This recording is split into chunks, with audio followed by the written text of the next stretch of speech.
여러분은 계속해서 DKNN 라디오 좋은 아침 함께 하고 계십니다. 오늘 예고해드린 대로 새로운 모습으로 이제 새롭게 또 개원한 우리들 병원의 유종현 원장님 초대석 모시고 또 좋은 도움이 되는 제가 예상할 때는 이제 상당한 잔소리가 될 수 있을 것 같은데 좀 이제 말씀 전해드리려고 초대석 모셨습니다. 유종현 원장님 안녕하세요. 네, 안녕하십니까, 유종현입니다. 네, 반갑습니다.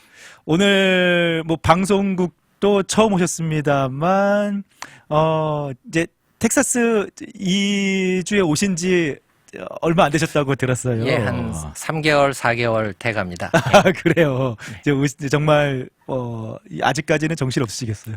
예, 아직까지는 뭐 달라스 온 기분은 별로 안 들고요. 네. 그냥 그 H마트 옆으로 이사 온 기분만 듭니다. H마트 옆으로 이사 온 기분. 예. 아직까지는 뭐 달라스 이렇게 좀 둘러보고 할 여유. 예, 아직 그런 여유가 전혀 없었군요. 없으셨군요. 예. 네. 그 우리들 병원 뭐 이제 달라스 사시는 분들 대부분 저도 H마트 쇼핑타운 내에 있으니까 위치랑 이제 많이들 아시는데요. 예. 그렇죠? 그 H마트 캐롤튼 H마트. 맞습니다. 예. 네, 그 쇼핑타운 내에 있는데 이번에 유종현 원장님 이렇게 오시면서 예, 우리 기존에 이제 우리들 병원이 조금 새로운 모습으로 새롭게 어떻게 보면 좀 개원을 했다. 위치는 같은 곳이지만 맞습니다. 이야기 예. 들었습니다. 먼저 원장님 좀 소개하고 예. 네, 그 병원 소개도 좀 부탁을 드릴게요. 아, 예, 고맙습니다. 네. 예. 저는 아마 저는 한국에서 이제 의과대학 나와서 의과대학 공부를 했고요. 또 그리고 거기서 내과 전문의 조금 더 공부를 해서 소화기 내과 전문의로 해서 내시경 전문의를 하고 있었습니다. 예, 내시경 전문의를 하고 있었고 거기 이제 대학병원에서 교수로 재직하다가 기회를 얻어서 미국에 그 진 리서치가 있습니다. 그 2004년도에 이제 진 리서치를 시작해갖고 휴먼 제놈 프로젝트라고 그 진 리서치에 참여를 하게 됐어요. 그래서 미국에 와서 미국 어떻게 보면 연구팀에 함께 좀 참여를 할 기회를 얻으신 거군요. 네. 그래서 한 거기에 3, 4년간 진 리서치 하다가 다시 생각이 바뀌어서 다시 내과 전공의를 하고 다시 내과 전문의를 취득하고 그리고 대학병원하고 암센터에서 이제 근무를 하다가 네. 이번에 새로 우리들 병원이라는 데를 알게 돼서 개원을 하게 됐습니다. 네. 그러니까 이제 한국에서 또 대학병원 교수로 이렇게 재직하고 계시다가 예. 미국의 연구팀 참여차 오셨는데 예. 다시 이곳에서 또 공부를 하시고 현업으로 돌아오신 거네요. 예, 맞습니다. 네. 그래서 보니까 뭐 한국에서 미국에서 해가지고 총 한 30여 년? 예, 한국에서 10년 정도 의사 생활을 했고요. 네. 미국에서 한 20년 지금째 의사 생활을 하고 있습니다. 네. 예. 그래서 아무래도 뭐 경력이다 보니까 이제 우리들 병원이 조금 더 이제 내과 중심적으로 새롭게 개원했던 예, 것 맞습니다. 같습니다. 내과 전문 병원으로 개업을 했습니다. 네. 여기 이제 뭐 달라스 지역에 좀 이제 그런 내과 특히 이제 전문 병원이라든지 의사분들 좀 한인분들도 많이 필요로 하는 상황이었는데 유종현 원장님 아주 달라스로 잘 오신 것 아유, 같습니다. 고맙습니다. 예. 자, 오늘 이제 첫 번째 같이 이제 초대석 모시고 들어볼 주제가 오늘 이제 성인병의 원인인 대사성 질환이라고 이렇게 보내주셨는데, 예, 맞습니다. 그래서 제가 이제 그 제목을 보는 순간, 야, 이거 좀 잔소리를 들은 것 같다. 예, 라는 생각을 하고 잔소리를 좀 하게 될 것 같습니다. 예. 네. 자, 그러면은, 네, 그 성인병, 만성 성인병, 주로 이제 어떤 질병들을 이제 만성 성인병이라고 얘기하는 건가요? 주로 이제 병원에 오시는 분들 대부분이 거기에 속하는데요. 예, 이제 고혈압, 여러분은 잘 아시는 고혈압, 당뇨, 고지질 혈증, 무슨 비만증 이런 게 우리 성인병으로 속합니다. 네. 이게 제가 보는 환자들 중에 한 50% 이상은 그런 질병으로 병원을 찾게 되는 겁니다. 네. 예. 대부분 이제 그 성인들, 사실 이렇게 자유로우신 분들이 별로 없으실 것 같기도 해요. 이 부분에서. 예, 그래서 대사성 증후군이 굉장히 많은 부분을 차지하고 있어서요. 네. 그거에 대해서 좀 알려드리려고 오늘 이 자리에 오게 됐습니다. 네.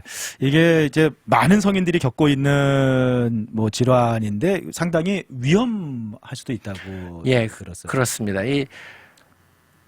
대사성 질환이 처음이 기초가 돼서요. 그러고 그게 그러니까 처음에 이제 대사성 질환으로 시작을 하는 거군요. 예, 그렇죠. 대사성 증후군으로 시작해서 그 대사성 증후군까지는 이제 병이라고 분류하지는 않습니다. 아, 그래요? 그러니까 무슨 약을 먹거나 무슨 특별히 치료하는 건 아니고요. 그 대사성 질환에서 성인병 질환으로 발전을 하고 네. 그게 이제 여러분들이 잘 아시는 뭐 쉽게 얘기하면 심혈관 질환, 뇌혈관 질환 그렇게 얘기하는데요. 뭐 심근경색이라든가 우리 하르텍이라고 얘기하죠. 네. 그러나 중풍, 뇌졸중 뭐 이런 것이 돼서 결국은 사망에 이르게 되는 그런 아주 증상은 없지만 서서히 진행하는 무서운 질환이라고 할 수 있습니다. 그러니까 이제 많은 분들이 나이 들면 당연한 거야 생각할 수 있는 그런 사인들이 그런 사인들이 그런 사인들이 이제 가만두고 발전을 하면은 그런 이제 사망에 이르는 무서운 질환이 될 수가 있는 그래요. 거죠. 그래서 이제 어떻게 보면 좀 대사성 질환 이 초기에 좀 관리를 하는 것이 필요할 것 같아요. 그렇습니다. 맞습니다. 자, 뭐 그러면은 좀 또 자세하게 이 질환들에 대해서 좀 설명을 하나하나 해주시면 좋을 것 같아요. 그렇게 하도록 하겠습니다. 우선 오늘 이 라디오를 계속 들으면서 일하시는 분들이 있어서 제가 오늘은 저희 같은 전문가 용어가 아닌 그러니까 우리 청취자 용어로 아주 쉽게 설명해 보도록 하겠습니다. 그렇죠. 그렇게 하겠습니다. 이 대사성 증후군이라고 하는데요. 이 대사증후군은 만성 대사 질환으로 제2당뇨병이나 심혈관 질환, 뇌혈관 질환 이런 거를 일으키는 그런 위험 요소들이 개인에게 한꺼번에 일어나는 그런 증상과 증후군을 얘기합니다. 그래서 이것이 우리 아까도 말씀드렸지만 그 성인병 질환의 기초 또 통로가 돼서 결국은 뇌경색 또 심혈관 질환 이렇게 일으키는 그런 질병군에 속해 있는 겁니다. 네. 근데 얼마나 흔한 질병이냐면요. 미국인 경우에서는 전 인구의 30% 정도를 차지한다고 보는데요. 이 아이들까지 포함해서 그렇죠. 아이들. 그러니까 어른 인구만 포함을 하면 미국 사람들은 반이 이 질환에 있다고 볼 수 있는 거고요. 한국에서도 2015년에 통계를 냈는데 30세 이상 성인 30%가 이 증후군에 속한다고 돼 있습니다. 아직 병은 아닙니다. 근데 증후군에 속한다고 돼 있습니다. 이런 증후군을 이미 가지고 있는 사람들이 한 3분의 1 정도. 맞습니다. 한국 사람들. 30세 이상에서는. 그래요. 근데 진단은 되게 쉽게 생각할 수 있어 어려운 진단이 아니고 진단 기준이 5개가 있습니다. 5개가 있는데 5개 중에 3개 이상이면 이 진단에 포함을 시키는데요. 세 개, 그러니까 첫 번째 진단 기준은 large waistline. 그래서 좀 어렵게 얘기하는 건데 이게 한마디로 말하면 복부 비만입니다. 뱃살. 뱃살입니다. 뱃살인데요. 복부 비만인데, 첫 번째 뱃살. 뱃살입니다. 근데 그 뱃살이 이제 기준이 남자는 40인치 이상 허리둘레를 재서 여자는 35인치 이상 이렇게 얘기하는데요. 여러분이 아직 안심하기는 일러요. 왜냐하면 이거는 미국 기준이고요. 한국은 한국 기준은 순간 안심했는데 좀 더 스트릭트합니다. 한국 기준은 허리둘레가 남자는 35인치 이상, 여자는 33인치 이상입니다. 이게 첫 번째 진단 기준이고요. 두 번째 진단 기준은 고중성 지방이라고 그래서요. 여러분들 트리글라이세라이드에서 어려운 용어를 쓰는데 중성 지방이 높은 경우입니다. 숫자로 따지면 150mg/dl이라고 그래서요. 지금부터는 제가 그 단위는 빼겠습니다. 너무 어려우니까 150 이상이라고 생각을 하고 있고요. 중성 지방이 150 이상.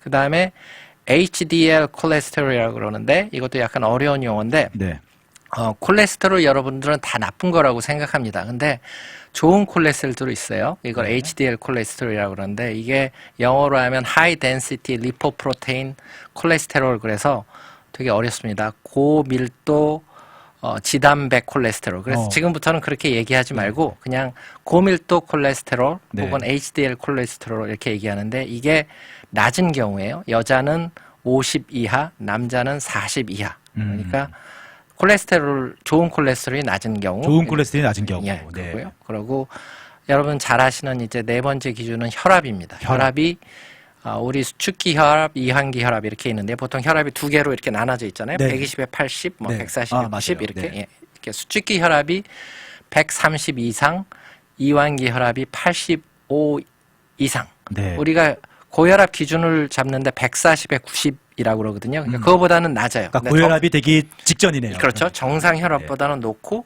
그래서 그거를 의학적인 용어로는 pre hypertension, 그래서 그 borderline hypertension, borderline이라고 얘기를 하죠. 예, 예. 그리고 보더라인에 걸려 있는 거예요. 보더라인에 걸려 있는. 네. 그리고 마지막이 이제 5번째 기준이 혈당입니다. 혈당이 126 이상이 공복 혈당이, 그걸 당뇨라고 우리가 규정을 하는데요. 네네. 그 이하입니다. 그러니까 125, 정상은 100까지를 얘기하는데 100에서 125 사이. 그러니까 그것도 당뇨 전 단계라고 얘기할 수 있죠. 당뇨병은 아니고. 네. 이렇게 5가지 중에 3개 이상. 그러니까 예를 들어서 제가 네. HDL 콜레스테롤이 35, 그리고 제 허리둘레가 36, 그리고 혈압이 130에 85 이렇게 되면 그럼 아직 질병은 아니고 고혈압은 아니어도 이 대사 증후군에 포함이 돼서 그렇게 위험도가 증가되는 겁니다. 예. 그럼 이게 한 3개 정도 된다라고 생각하시면은 이제 아주 적극적으로 관리를 들어가야 되는 거예요. 그래서 쉽게 얘기해서 성인병이 되면 이 성인병에서 이제 계속 진행이 되면 우리 아까 말씀드린 위험한 질병들이 되는데 심장이나 뇌에. 그래서 미국 그 사망률 그러니까 7대 사망 원인, 그러면 저희가 보통 생각할 때 뭐라고 생각하세요? 보통 1번 그러면 암 이렇게 생각하는데 그렇게 생각하는데 암이 아니고 1번 제일 많은 사망이 심혈관 질환입니다. 심혈관 질환이고 그 다음에 7개 중에 이제 자살이라든가 무슨 교통사고 이런 게 들어가는데 그런 건 좀 빼고요. 그런 거 빼고 하면 5개 모두 다 그러니까 메타볼릭 신드롬, 우리 얘기하는 이 대사증후군에서 계속 진행이 돼서 되는 심혈관, 뇌혈관, 그리고 당뇨, 그리고 당뇨와 혈압에 의한 무슨 신장 기능 저하, 이런 게 다 이 7대 사망 원인에 속합니다. 그게 심각한 게, 그러면 이제 나이가 드니까 이제 당연한 거라고 생각했던 그런 것들 때문에 사실은 가장 많이 사망을 하는 질환, 그런 질환이에요. 가장 기본적인 질환들입니다. 뭐 지금 안 그래도 뭐 질문도 막 하셨는데 연관이 좀 있을 것 같은데요. 운동이 이제 철저한 관리가 들어가야 된다라고 하시면서 보통 이제 운동을 많이 얘기하신단 말이에요. 맞습니다. 그래서 이제 이러면서 이제 잔소리가 시작되는 맞습니다. 그 운동이 되게 이제 운동이 가장 그러니까 아까도 말씀드렸지만 이거는 약을 투약할 수 없는 상황이고요. 아직 약 먹는 병은 아니니까요. 그러니까 이제 관리를 해야 되는데 운동이 아주 중요한 거로 속해 있는데, 운동은 제가 환자분들을 보면 예를 들어서 혈압이 높습니다, 중성지방이 높습니다 이렇게 얘기하시면 어떤 말씀에 운동이 좀 필요합니다 이렇게 얘기하시면 어떻게 얘기하시면 저 운동 많이 합니다. 운동 많이 합니다. 저 골프 일주일에 3번 치고요. 그리고 밤마다 걷습니다. 이런 말씀 하시더라고요. 근데 그것도 운동입니다. 그것도 좋은 운동이긴 하는데 안 하는 것보단 나은 건가요? 저희가 얘기하는 그런 유산소 운동은 아닙니다. 유산소 운동, 그러니까 즉 오래 살고 싶으시고 혈압을 내리고 당뇨를 떨어뜨리고 그리고 콜레스테롤을 떨어뜨리게 하는 운동은 유산소 운동이라고 하는데, 이거는 땀이 날 정도로 하셔야 되고요. 걷는 거는 운동에 속하지 않습니다. 땀이 날 정도로 하셔야 되고 숨이 찰 정도로는 하셔야 돼요. 숨이 찰 정도로 하셔야 됩니다. 그리고 미국 그 심장의사 그 협회에서 내놓은 아주 정확한 기준이 있어요. 그러니까 150분, 일주일에 150분을 하셔야 되고요. 일주일에 150분이요? 그러면 계산해 보면 30분씩 5일, 그리고 주말에 쉬시든가 아니면 20분씩 계속 숨이 찬 땀이 나는 운동을 하셔야 돼요. 그러니까 뭐 일반적으로 뭐 하루에 하여튼 20-30분의 이 운동은 허 하면서 땀이 흐를 정도의 운동을 해줘야 된다는 거예요. 그래서 이제 한국 분들은 되게 과학적이고 똑똑하시잖아요. 그럼 땀이 흐를 정도의 운동이 어떤 운동이냐 이렇게 물어보시는 분들이 있어요. 그러면 그것도 정확한 기준이 있습니다. 그래요. 우리 이제 그럼 심박동수를 재셔야 됩니다. 심박동수를 재셔야 되는데 본인의 심박수요 재셔야 되는데 220에서 자기 나이를 빼시면 돼요. 그러니까 220에서 내 나이를 빼면 된다. 제가 60세라고 만약에 얘기를 하면 220에서 제 나이를 빼면 160입니다. 그 심박동수가 160이 될 때 그걸 maximum heartbeat, 그래서 자기가 심장 박동이 부담이 될 수 있는 맥시멈 하트비트가 160이에요. 네. 60세는. 네. 그러면 거기에 한 70%의 운동을 하시면 돼요. 그러면 맥시멈의 한 70%. 예, 그러면 그게 한 110에서 115 사이가 됩니다. 그러니까 운동을 하실 때 자기 심박수를 재시면서 이제 120이 됐구나. 이 정도로 유지하면서 20분에서 30분 운동을 하셔야 그래야 오래 살 수 있고요. 그래야 혈압이 내려오고 당뇨병이 예방이 되는 겁니다. 그래요. 예. 자, 이제 운동을 첫 번째로 말씀해 주셨어요. 예. 운동 그것도 아주 땀이 나고 숨이 찰 정도로 꾸준한 운동. 예, 맞습니다. 요즘에 보면은 저도 스마트워치를 차고 있는데 이게 예. 심박 그거 나옵니다. 측정이 되더라고요. 맞습니다. 그러니까 이런 예. 걸 이용하시면은 그러면 아주 과학적으로, 과학적으로 오래 살 수 있는 그런 유산소 운동이 되시는 거죠. 네. 2분만 뛰어도 숨 찬다고 하시는데. 예.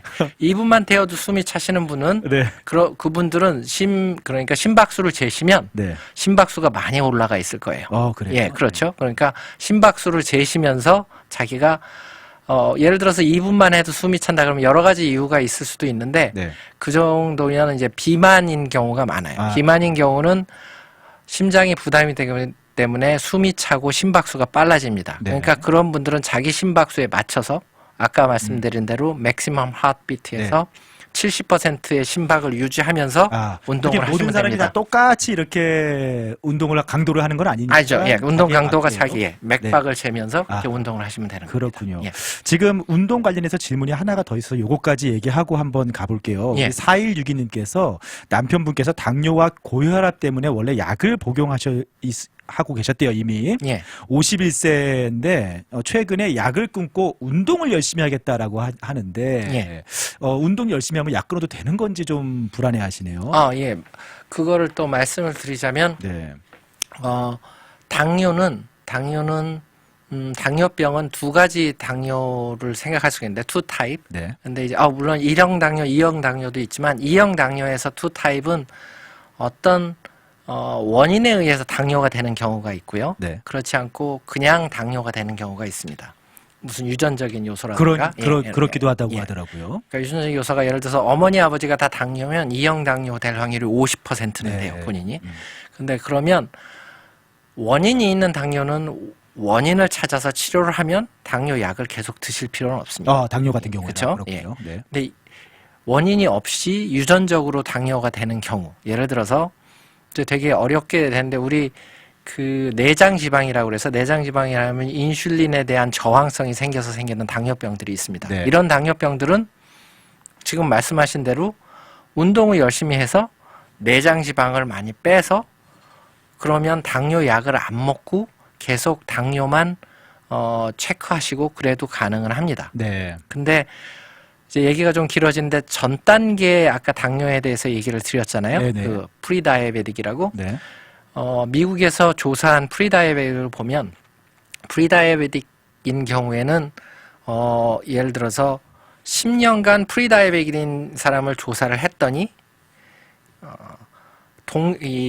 우리 경동맥이라고 그래요. 경동맥의 두께를 조사해 봤어요. 그럼 그 두께가 두꺼워져 있다. 이건 뭐 동맥경화가 왔다는 거예요. 그러면 그거는 당뇨병이 아닌데 벌써 동맥경화가 왔다는 거는 그거는 아까 얘기한 대로 심혈관 질환, 뭐 뇌혈관 질환으로 갈 수 있다는 겁니다. 네. 그러면 이 프리다이아베틱에 있는 사람도 당뇨병처럼 취급을 해서 치료를 해야 된다. 이런 아주 어그레시브하게 치료하시는 분들은 그렇게 있어요. 그러니까 프리다이아베틱이 돼 있는 상황에서도 열심히 운동이나 살을 빼셔서 완전히 다이아베틱에 벗어나는 수치로 내려가면 그 다음부터는 큰 걱정 없이 약 없이 계속 당뇨 관리하는 차원에서 치료를 할 수는 있는 겁니다. 일반적으로 당뇨는 뭐 운동으로 좀 관리가 어느 정도 식이요법으로도 가능합니다. 네. 고혈압은 평생 약을 먹어야 된다는 얘기도 들은 것 같은데. 예, 고혈압이 그것도 마찬가지예요. 고혈압의 원인이 있습니다. 고혈압 원인을 예를 들어서 콩팥이 나빠서 고혈압이 생겼다라든가 무슨 호르몬의 임밸런스가 생겨서 고혈압이 생겼다 이러면 그거는 그 원인을 치료하면 고혈압은 치료가 됩니다. 그래요? 그거를 세컨더리 하이퍼텐션 그래서 2형 고혈압이라고 그러고 1형 고혈압은 아까도 말씀드렸듯이 본태성 고혈압 유전적인 것도 있고요. 원인이 있고 뭐 살이 많이 쪄서 그런 경우도 있고 그런 경우가 있는데 그런 경우는 예를 들어서 젊을 때 해서 자기가 조절을 잘해서 혈압이 떨어지면 약을 안 먹어도 됩니다. 네. 그런데 평생 먹어야 된다는 것은 왜냐하면 나이가 들어서 혈압이 생기면 이게 동맥경화 때문에 동맥경화라는 거를 쉽게 제가 설명해 드릴게요. 동맥이라는 건 우리 정맥, 동맥 그 혈관을 얘기하고요.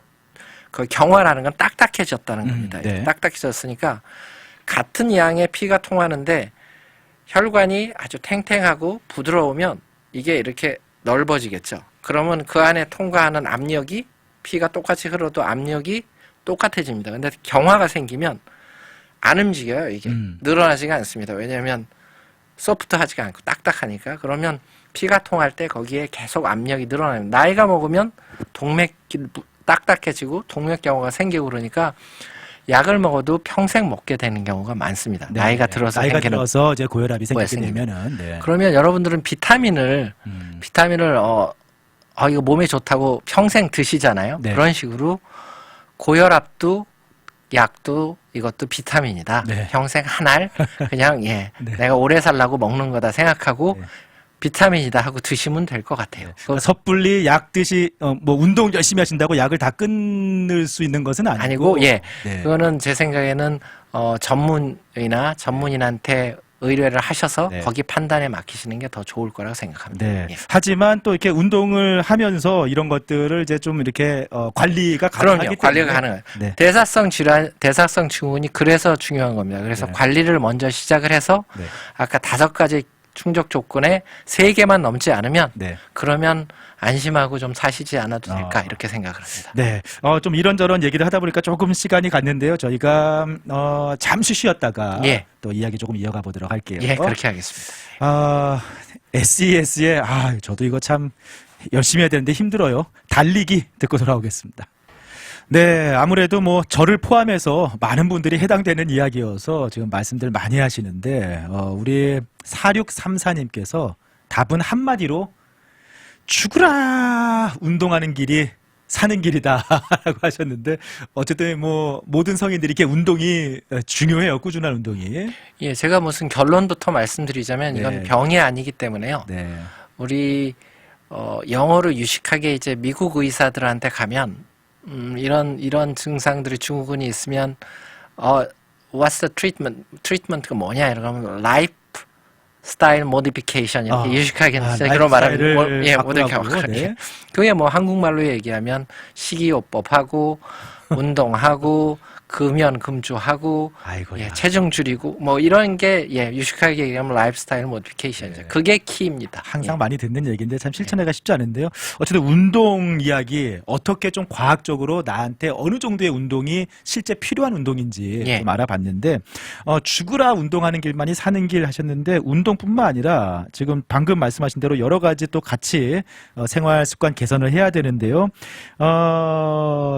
체중 조절. 예. 네, 특히 뭐 혈압 있으신 분들 체중 조절 필수적이다 하시는데요. 체중 조절은 또 얼마나 해야 되는지. 예, 체중 조절은 이제 고혈압에 관계돼서 제가 먼저 말씀을 좀 드리는 게 이해하기가 쉬울 것 같으세요. 고혈압 아까 전 단계 얘기했을 때 지금 130에 85를 얘기했고 고혈압은 140에 90 그리고 정상 혈압은 120에 80. 네. 그러니까 정상 혈압하고 고혈압 사이에 이제 130에 85라는 그런 숫자를 말씀을 드렸는데요. 네. 그게 고혈압 전 단계라고 그래서 보통 고혈압 전 단계 되면은 한 5년 고혈압 전 단계면 50%가 고혈압으로 진행이 됩니다. 진행이 되는데 우리 아주 쉽게 얘기하시잖아요. 고혈압 안 걸리려면 저염식, 그렇죠? 소금 짠 거 먹지 말아라. 네. 그리고 무슨 담배 피지 말아라. 네. 흡연해야 된다. 뭐 그리고 운동해라. 아까 그 얘기를 했지만 체중 조절도 되게 중요해요. 그래요. 고혈압에서는 체중 조절을 얼마나 해야 되느냐? 그러면 여러분들 과학적인 거 좋아하니까 이 과학적인 근거를 또 제가 드릴게요. 네. 그러니까 사람마다 또 다르니까. 예, 다르니까 그렇죠. 그러니까 쉽게 얘기해서 5kg가 되게 쉬워요. 5kg가 숫자를 외우기가 네. 5kg를 줄이시면 수직기 혈압이 10이 떨어지고요.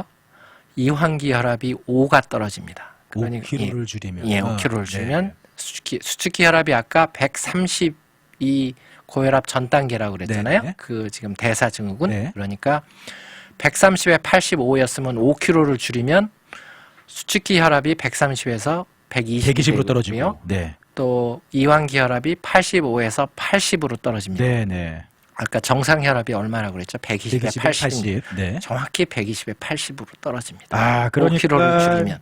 내가 이제 병원 가서 이제 혈압 재보셨는데 뭐 병원 안 가셔도 잴 수 그렇죠. 있으니까 예. 130에 한 85가 나왔다. 예. 그러면 5kg 빼야 되는 거군요. 그렇죠. 5kg를 빼야 되는 거. 네. 뭐 10kg를 빼면 20이 떨어지고 10이 떨어지고 그거는 조금 정확하지 않아요. 네. 그런데 하여튼 5kg가 떨어지는 거는 스타디를 그러니까 연구를 많이 했어요. 얼마나 떨어지나 평균을 다 잡아보니까 10 수축기 혈압은 10, 이완기 혈압은 5가 떨어진다. 더 많이 빼시면 더 많이 떨어지겠죠. 네, 원래. 네. 야, 그렇게 직접 체중 조절이 그렇게 직접적으로 혈압하고 예, 관계가 관련이 있습니다. 있군요. 그래서 당뇨도 그렇게 말씀드리면 당뇨 전 단계에서 아까 말씀드렸는데 당뇨 전 단계는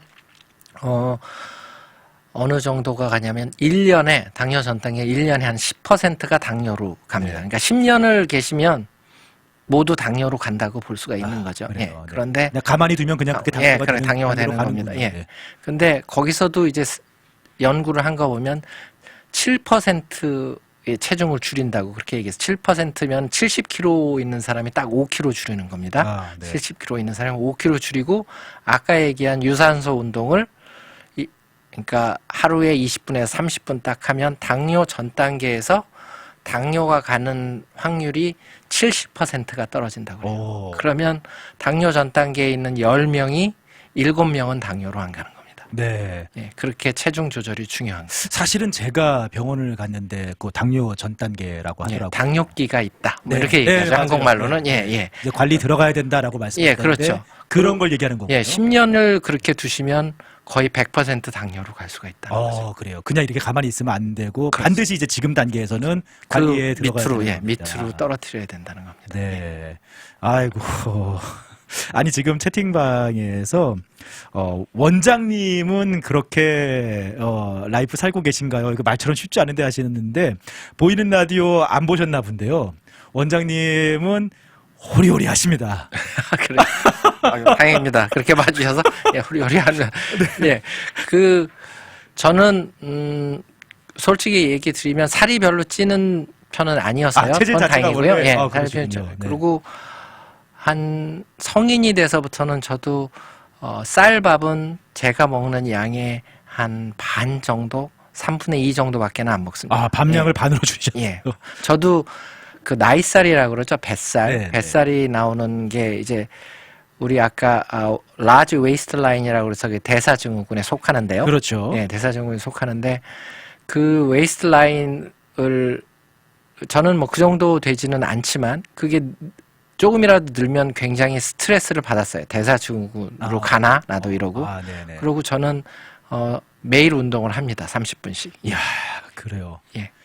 네. 들으셨죠? 네, 원장님. 그래서 아직까지는 저도 대사증후군의 5가지 중에 뭐 5가지가 싹 아니다가는 할 수는 없지만 네네. 예.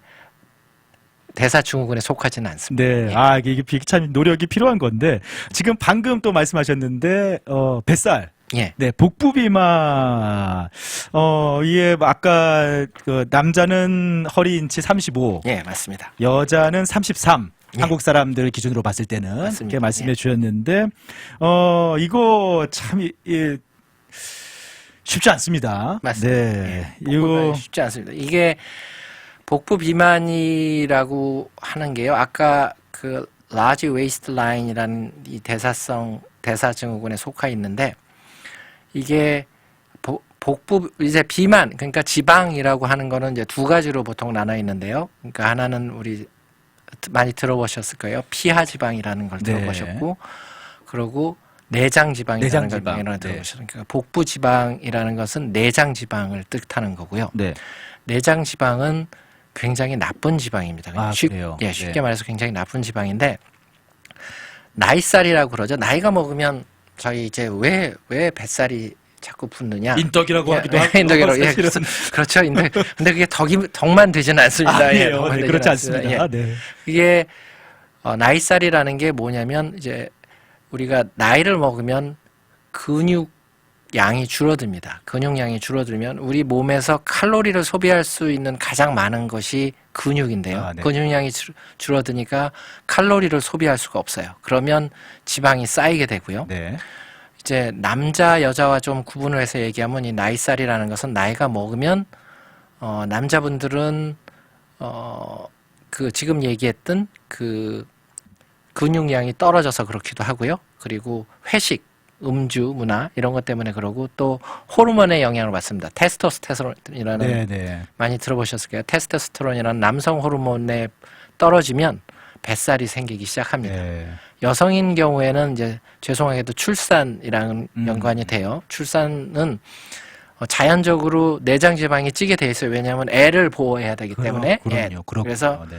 이 조물주가 하나님이 그렇게 만드셨어요. 그래서 애를 출산을 하고 나서도 2kg에서 4kg 정도는 내장 지방이 남아 있고요. 네. 이게 폐경기가 되면 아시겠지만 호르몬의 영향으로 살이 찝니다. 그래서 뱃살이 되고요. 네. 뱃살이 내장 지방, 뱃살이라고 그러니까 좀 이상하네요. 예, 내장 지방이 아주 안 좋은 이유가 아주 의학적으로 이거는 많이 스터디가 돼 있습니다. 일단은 동맥경화에 아주 혈관 염증을 일으키는 동맥경화의 원인이 되고요. 네. 그리고 두 번째는 그러니까 인슐린 저항성이라고 그래요. 그 인슐린 레지스탄스라고 영어로는 그렇게 얘기하는데 네. 인슐린이라는 거 여러분 많이 들어보셨죠? 당뇨와 관계돼서 그렇죠. 인슐린이 적으면 당뇨가 생기고 네.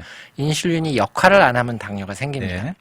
근데 인슐린에 내장 지방이 끼면 인슐린의 저항성이 생겨서 당뇨가 되고요. 아하. 그리고 또 한국 사람, 동양 사람들은 특별히 탄수화물을 많이 먹잖아요. 먹죠. 밥을. 예, 네. 탄수화물을 많이 먹으면 탄수화물은 당을 높이기 때문에 인슐린이 분비가 됩니다. 네. 그럼 인슐린이 분비가 되면 당을 흡수시켜야 되는데 보통은 어떤 밥을 한 공기 먹으면 예를 들어서 50이라는 인슐린이 나오면 당이 다 처리가 되는데 이 인슐린 저항성이 생기면 50 가지고 안 됩니다. 100이 나와야 되고요. 인슐린이 200이 나와야 되고 이렇게 인슐린이 혈중에 많아지면 지방 조직에 가서 지방을 축적하고 그리고 지방 분해를 억제합니다. 그러니까 뱃살이 더 찌게 돼요. 쌓이게 되는 거예요. 예, 네. 내장 지방이 생기면 당뇨가 생기고 당뇨가 생기면 인슐린 레지스턴스가 또 있고요. 네. 그러면 거기에 뱃살이 또 쌓이게 되고 또 쌓이게 되는 그런 악순환을 겪게 되는 거죠. 네.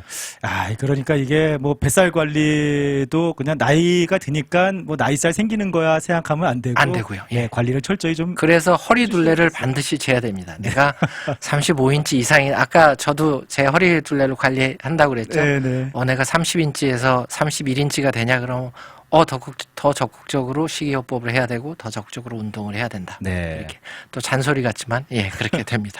원장님 오늘 시간이 벌써 다 돼버렸는데 예.